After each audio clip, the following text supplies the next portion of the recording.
at yellowcap_ghost is our next presenter. And I am doing that. Okay. Ben, are you here? Hello, I am here. Okay, awesome. Hello. So this is Ben Ellis, pronouns he, him, and Ben is a second-year uni cybersecurity student, and he's worked as a junior security consultant in Japan. Notably, he's done threat intelligence on the 2020 Olympics and the cyber threats facing the British and Japanese companies. And y'all will start to see the meme going around with the social distancing Olympics, and all the rings are apart. So if we could just, every time we see it, tag in Ben Ellis and get his Twitter stream rolling, then that'll be a fun way to continue on the conversation. So I'll kick it off to you, Ben. Thank you very much.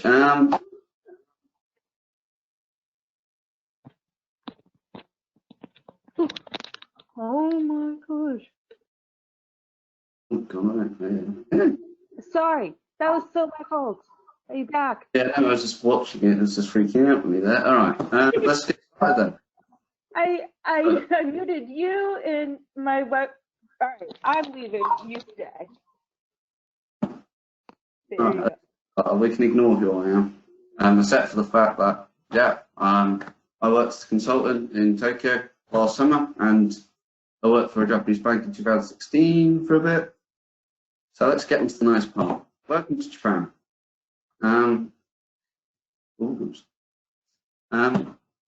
As everyone knows, there's all these fancy little things. Family Mart, Skytree, Tokyo Tower, come on, Pikachu and Pokemon. Everyone knows that. So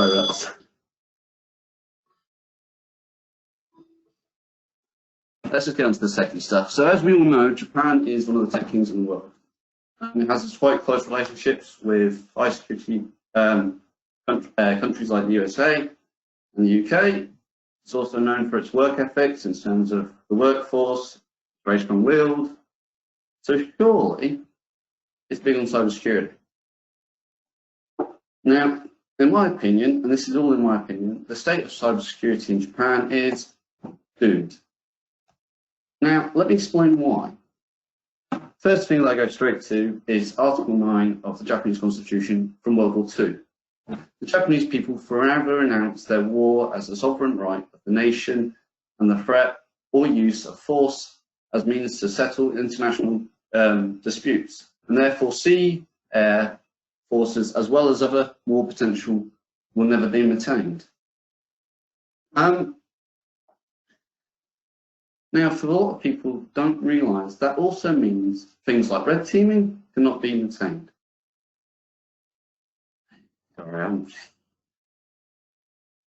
It also has led to the lack of intelligence gathering. A lot of people don't realise with that, it means that Japanese can't actually, in theory, gather offensive information. And that has caused a lack in terms of cyber intelligence.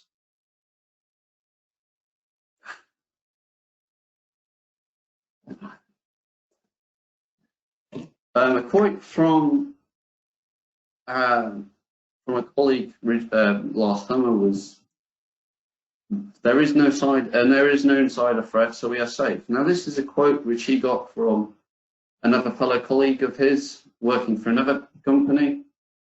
But it's a global threat, I said when I was told this, and I said, well, surely they know about it. And he goes, yeah, they do, but they just don't care.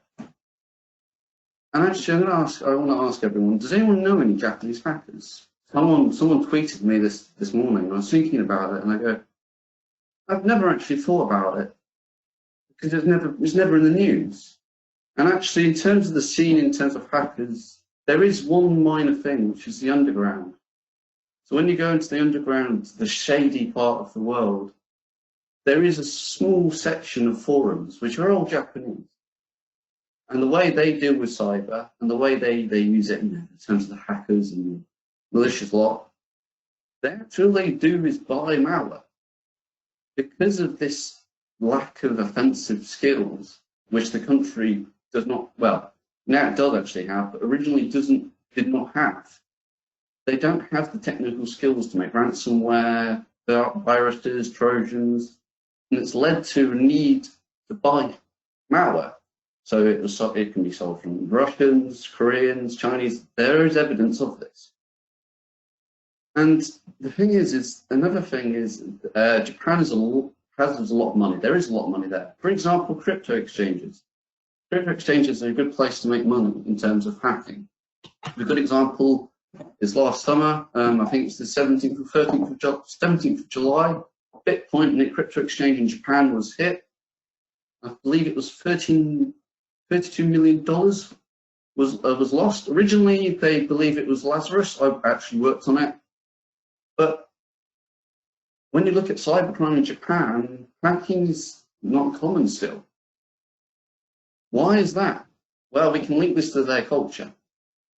One of the biggest things anyone who's ever worked or visited in Japan is their belief in honor.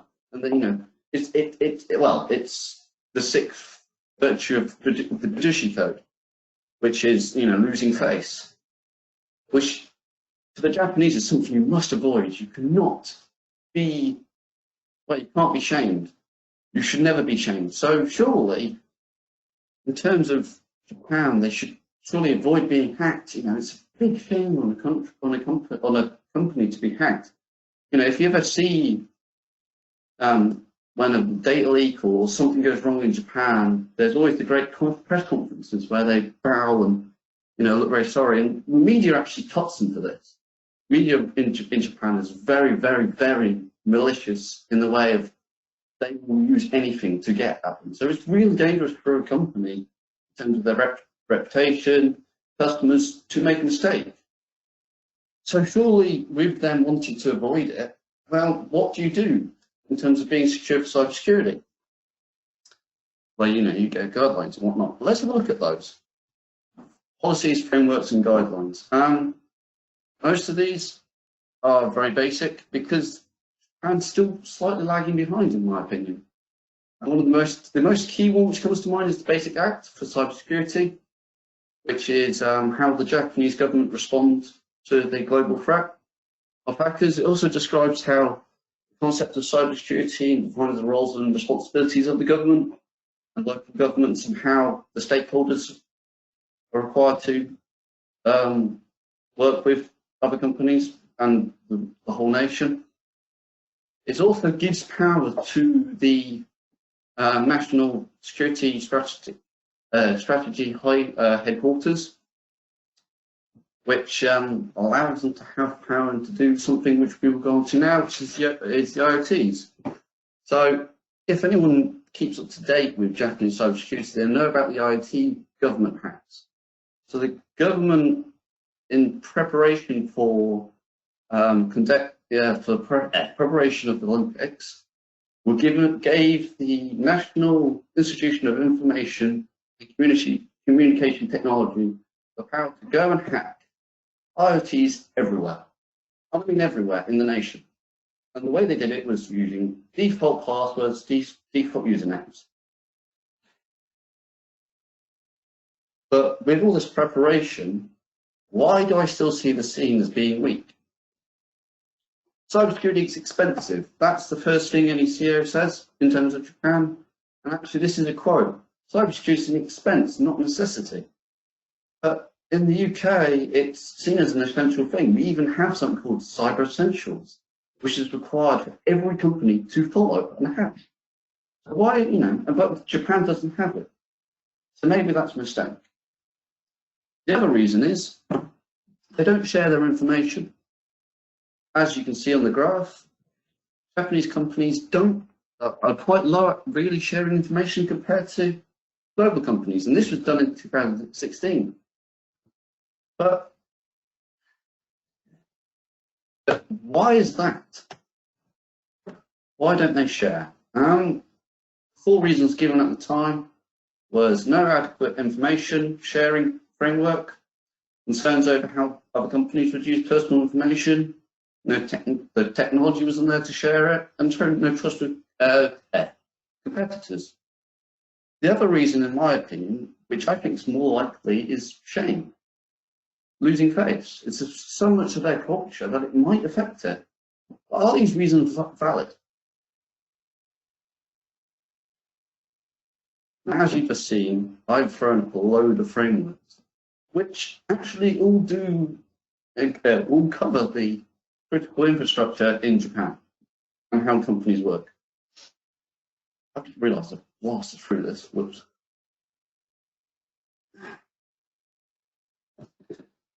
So it makes the some of the reasons for the given for why they don't share a bit invalid. Actually, there is the right framework. Most of these frameworks actually cover, if not every single sector.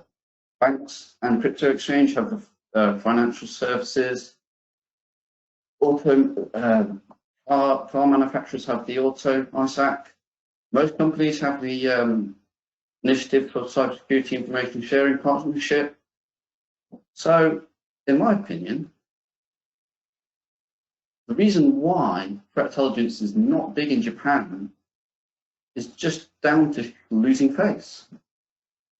But this is a weakness for Japan now. So how is the Japanese government trying to get around this?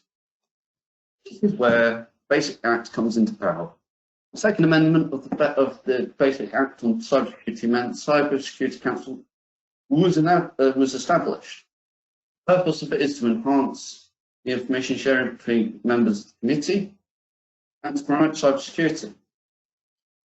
It also allowed for a task force to be introduced, which was made up of companies externally, like British companies that I know, and American, and other places, to be introduced and brought into the government as sort of, I don't know what's the best way of putting it, assistees as such. But what about now? National Centre of Incident Readiness and Strategy for Cybersecurity released a strategy, what was it, last year? Yes, I think it was last year, where they, no, 2 years ago, sorry, that's my fault there. They've set out some basic goals for what they wanted to do for the next few years.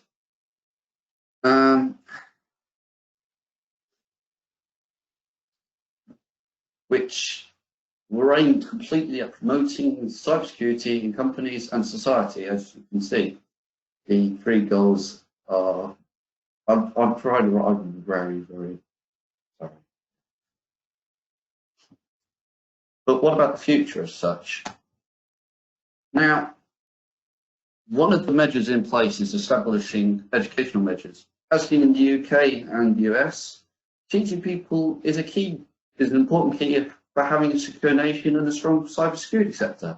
Myself, the reason why I've seemed to profit as I am doing right now is because I've been interested in it, and I've gone into a uni course, which has now helped me progress in the sector a bit. Luckily for Japan, there are British companies now being promoted to come over to Japan, and there's NCC, Digital Shadows, Darktrace, NCD, which is Neon Cyber Defense, BT, they're all being brought over. And that is why I say there's money in Japan, because there are a lot more companies which are coming. So let's talk about, some examples. Now, by chance, I was asked by someone at the British Embassy how I'd make money in Tokyo in terms of a cyber security way. And I said, well, I'll do it with the metro, do it by railway. And he goes, oh, really? Why is that? Sorry, my notes are on the wrong page. And I go, well, if you look at the metro, it makes up, controls the majority of Tokyo. It's amazing. I wish it was here in Britain. It would be brilliant. But let's say ransomware occurs. Would it shut down the metro? And most people go, no, it wouldn't. And they go, well, okay, let me give you an example. A fire. So when I was in Tokyo last year, when by chance 3 of my colleagues were travelling to work, a fire occurred on their lane. Well, they're not a lane, their track. One single track of the whole metro is nothing, isn't it? No biggie. But they were 3 hours late. You know, Tokyo is big, so that might explain it. Well, actually, that one single fire stopped a quarter of the whole of Tokyo's metro. But that's only a quarter, you say. Well, Shinjuku Station, which is the busiest train station in the world, that has about 3.5 million people per day in 2018, and even more now, actually, based off the statistics that I have found recently. So let's say quarter of that used quarter of the metro. So that's about a million, actually, around about a million, which is about 3 times more than what Waterloo has us going through it in 2018.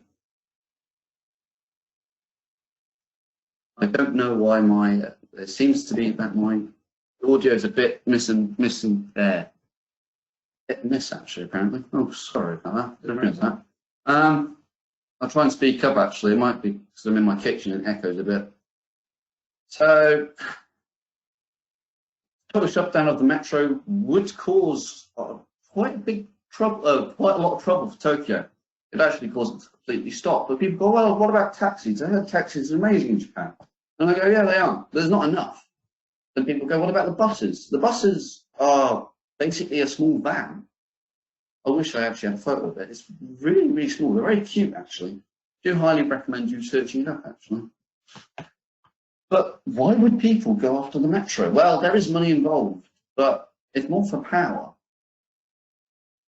As Japan actually don't have the ability or the power to get round somewhere in the metro. So let's go on to the next example I have, which is water, e.g. dams, actually. Now, when I say dams, most people tell me not to talk about it, or say leave it, doesn't matter. And I go, well, actually, let me talk about it and let me explain. Japanese love dams, and I'm not joking, but it's the Japanese. They love building things. And they're very good at building things, and that's true. But as the old catches up with the new, dams are being connected to networks. And therefore, things are being at risk in terms of the technology. Most dams nowadays are still air-gapped. There's no connection to networks, but I know a couple in Japan, which I've visited, which are being connected slowly. But why haven't we seen any attacks on dams, you ask? Very simple answer. There's no money in it, obviously. You're not going to find personal data, you're not going to be able to sell that. But it's about power. So, you could have caused a flooding. Well, most people, when I mention this, especially when the locals said, oh, but Tokyo's got a really good flooding system. And I go, yeah, it's a beast. But if you've ever seen Guy Martin's Our Guy in Japan, which I highly recommend you go and watch, actually, it's really good for cultural reasons, you will notice if you watch when he goes to the flooding system, the screen that they show is really old operating systems, nearly as old as dinosaurs, in my opinion. But imagine if getting access to that and getting access to the dams and just turning off the dams, allowing the water to flood down, and then turning off the flooding system. Tokyo would be drenched. There'd be nothing left. Now, I'm going to go to what so I asked the question back to the official and said, oh, what would you do? And he goes, 7-Elevens. And I go, 7-Elevens? Why would you go after a convenience store? Now, I promise I'm not sponsored by them, but 7-Elevens, in my opinion, are brilliant. I love them to bits. But there is a reason why I'm talking about it. There's about 2,000 7-Elevens in Japan in 2019. That's about 31% of the total known 7-Elevens in the world. You can pay your bills. You can buy event tickets, make copies of your emails. They basically everything that the Japanese ever need. But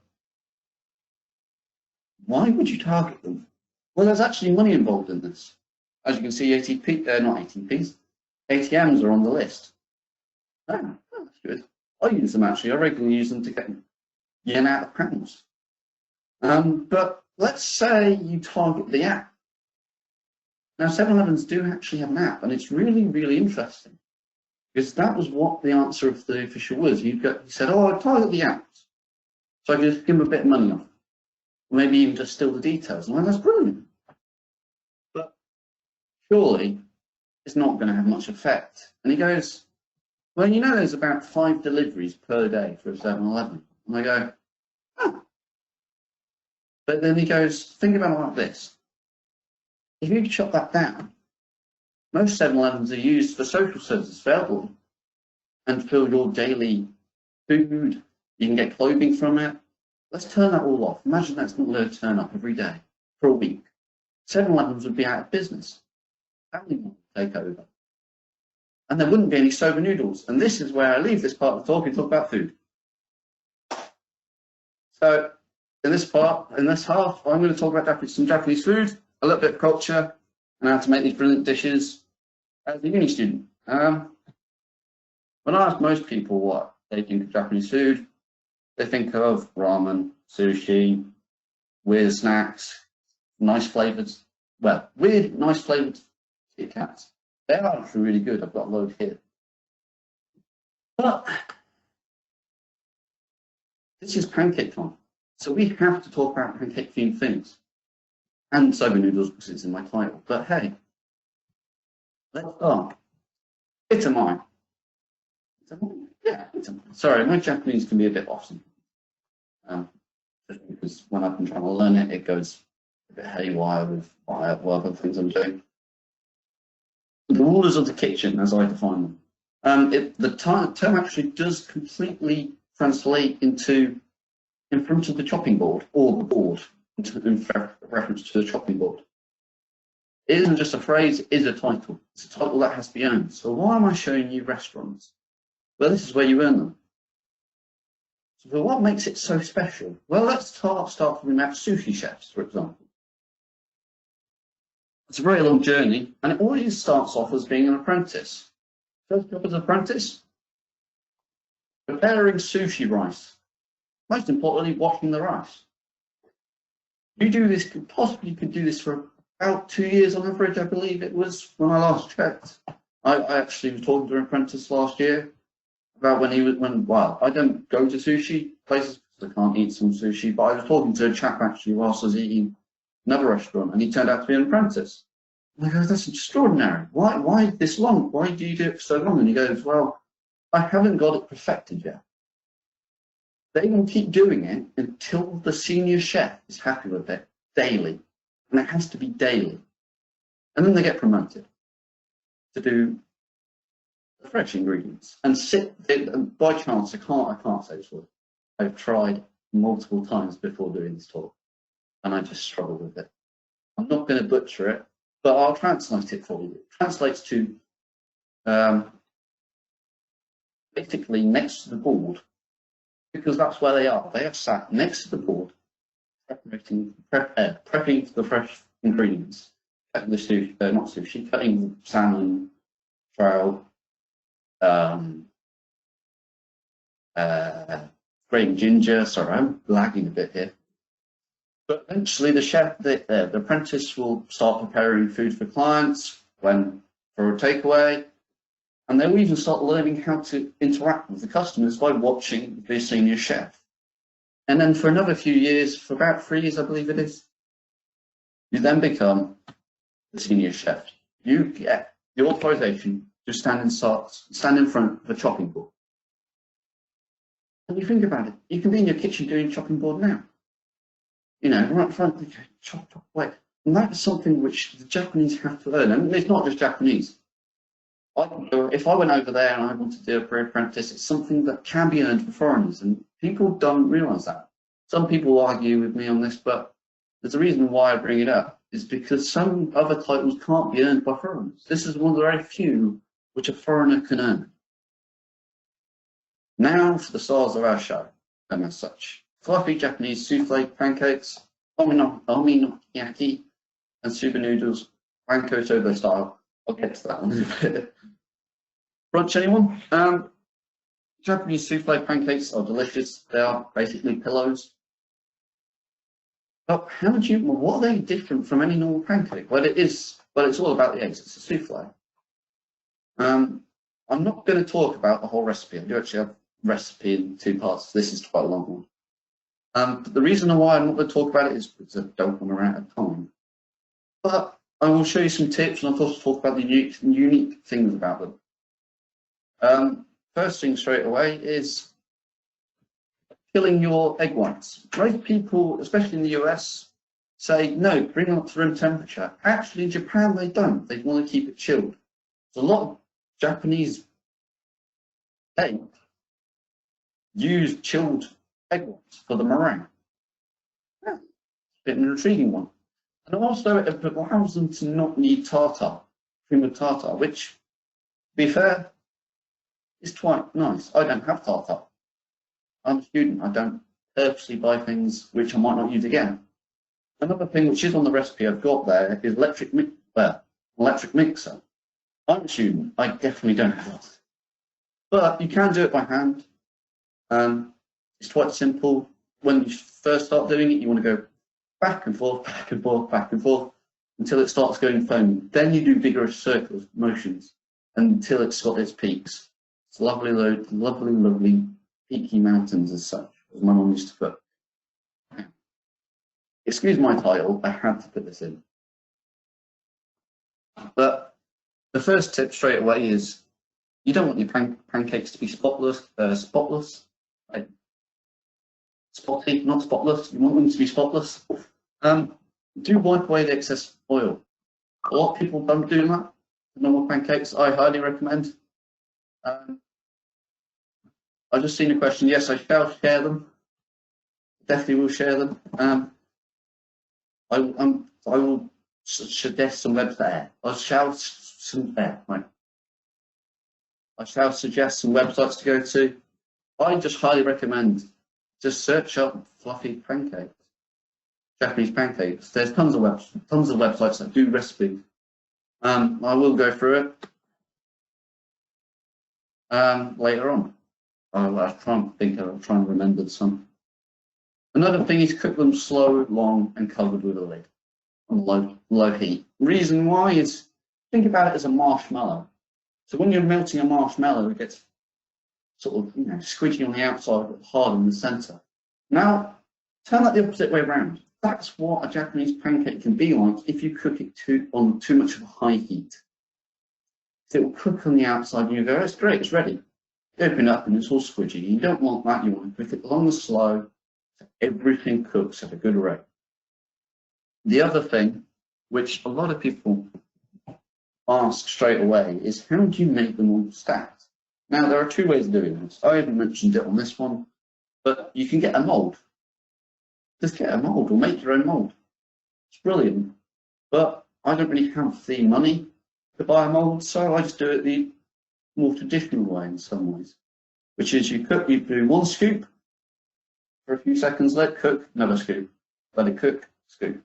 Don't do it too high, you can't put the lid on. I know someone who's done that. It's a bit of a mess, to be fair. Right. So the rest of the recipe is pretty much your normal pancake, but it is a nice change. So maybe as we're in quarantine as such, why not we make them tomorrow? But the problem is all my shops have run out of eggs, so that's a shame for me, eh? Japanese pizza or Japanese pancakes. Ominokiyaki. I originally used to call them noodle pancakes because I can say ominokiyaki. See, I'm struggling now. It's one of the very few words I really do struggle with. But they are brilliant for everyone because you can put anything in it, basically. There are some things I would recommend you don't put in, like nuts. I don't know why anyone would, but hey, try it. I haven't tried it. But it's good for leftovers. And that's highly recommended, but I would highly recommend it for leftovers because the recipe is literally 5 steps.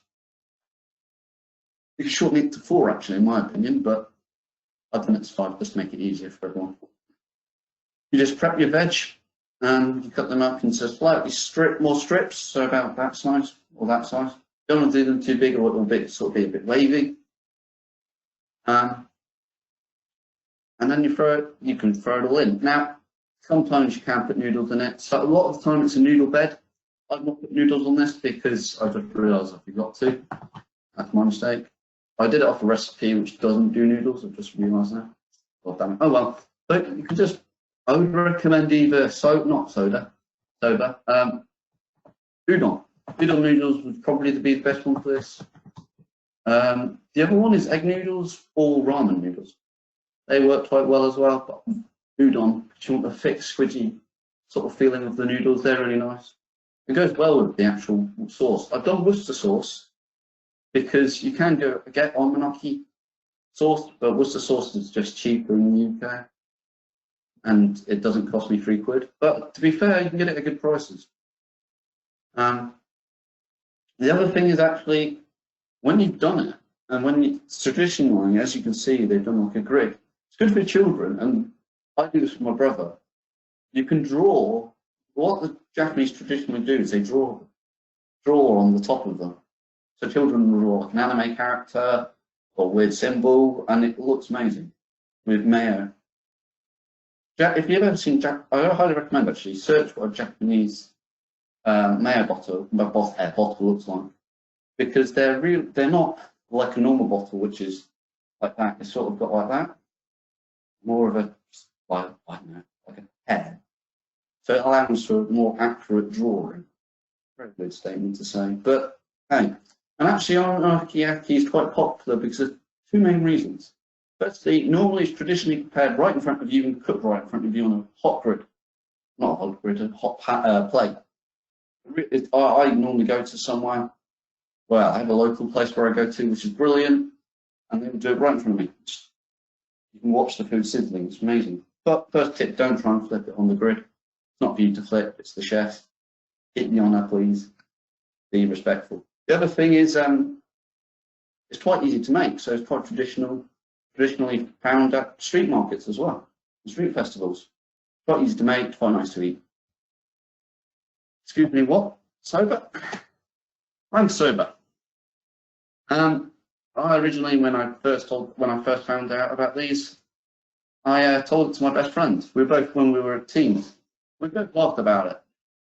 I think you can see the reason why. But to be fair, wanko means bowl, and this is why. It's called wanko soba, because when you eat wanko soba, it's just soda noodles. You have them in small bowls about this big. And you continuously eat them. Like I highly recommend search up the Great Wanko Soba Challenge, food challenge. It's the most funniest thing. You just watch people continuously eat them. I think the record is 507 bowls, which is a lot of bowls. And I mean, these fill you up quite fast. But you can't take a break. You can't stop to digest.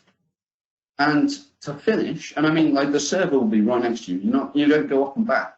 The server sits there with a tray about this tall, with multiple trays of these bowls, and just continuously. And the only way to stop it is to pass out. Don't know, I highly recommend that one. Or put your lid on your bowl. It's a respectful way of doing it. And to be fair, passing out is slightly hard to explain to Japanese when you can't speak Japanese. But I don't recommend people do this at home. I'm going to point this out now. But you can use not wanko soba. You can use soba noodles in your ramen, especially in the instant ramen. Come on. Taste of Japan as a student. Instant noodles, especially instant ramen, is staple food for students around the world. I believe that because I eat a lot of instant noodles. The majority of uni students I know eat instant noodles. I like to buy them from my Korean shop, the local one down the road. It's quite nice. But to be fair, it's not the most filling thing. It's not really the healthiest thing. So how do you change that? Well, adding an egg is always a good way. It's a good amount of protein. It's quite filling. You can add another protein, but eggs are cheap. And if you want to go completely traditional, do a soft, hard egg. not soft, hard, soft boiled egg. Cut it in half, and then you have your traditional egg shown on the traditional sort of egg and ramen. A lot of people don't realise that. It is as simple as that. Adding herbs. As I like to cook a lot, I always have herbs. But having one herb changes a lot of dishes, so I highly recommend getting that if you're a student. Kimchi. It is Korean. Most people shout at me for this, going, "It's not Japanese." And I'm like, if you've been to Tokyo, you realise saying, "Oh, it's not Japanese" is a wrong thing to say, because you realise that most of the restaurants in Japan, especially in Tokyo, aren't Japanese. They're Italian, French, not British, because that's not cuisine, but and Korean are cuisines. And Japanese chefs will make it their life work to do those dishes, which are of a certain cuisine to perfection. I actually have a stand-up Italian down where I live in Tokyo, and it's quite funny. You walk past and you see all the middle-aged women with their glasses standing up, and it's like, you'd never see this in the UK or anywhere in the world, let alone Japan. You'd think about everyone sitting down being very polite, but no, they're all standing up with glasses of wine whilst the chef there is cooking away. Really nice. I highly recommend, if you do go to Tokyo, do try something else than just Japanese. You'll be surprised. Flavoured oils are a really good one.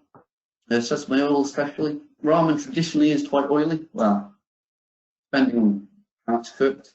So adding a bit of oil doesn't makes it quite nice. Makes it more traditional tasting. Frozen veg, not fruit, veg, is a good way of doing it in terms of making it slightly more healthier and slightly more filling. Most people, when I originally suggest this, go, "That's not traditional." I'm like, that's not the point. You're a student, you're trying to fill yourself up. Or if you're not a student, which I know some of you aren't, still good filling if you just want to have a snack. Dash of soy sauce, traditional things. Seaweed is another one. They're all good things, and you can get them quite cheap from a normal store. Or if, for example, in the UK, I know there's a lot of Korean and Japanese local shops. Just pop into one of them. They're not actually a bad price. I get a lot of my stuff. I get a lot of Japanese food in the UK by going to those type of shops. I miss Japanese food. I wish it was hit more in the UK, but there isn't, unfortunately. The last one is add more noodles. I have a pack of noodles. I'm looking at the cupboard which has got it. It's always a good thing. What I normally do is I eat the noodles, the first original pack of noodles, whilst cooking another pack, and put it in with the broth. Still tastes nice, and normally the noodles are better quality. So I normally get them from my Korean shop. So, hey, I highly recommend you can get doing this if you are bored, or if you've just got instant noodles and you've got some spare stuff. I don't know how I've glossed through that. I've glossed through that quite fast, actually. But thank you for listening. Have I gone through that too fast? I don't know. Any questions?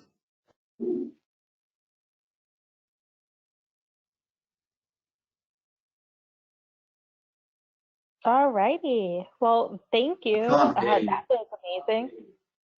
I think I'm personally probably. I've turned on volume, sorry. Oh, no problem. So is there any thank you so much.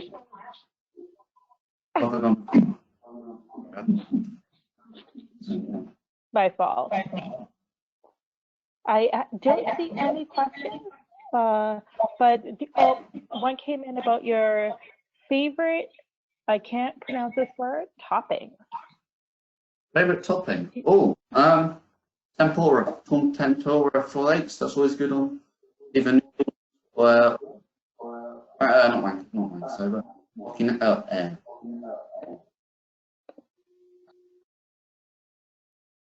Again. Cool. All right. Well, thank you very much. And we're going to switch it over to the next presenter.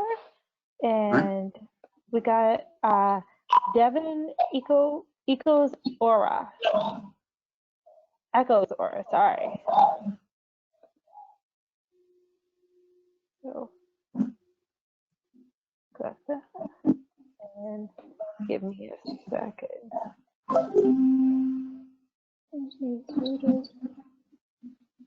Oh, no.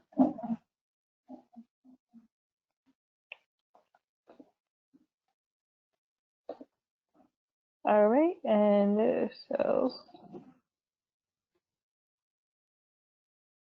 there.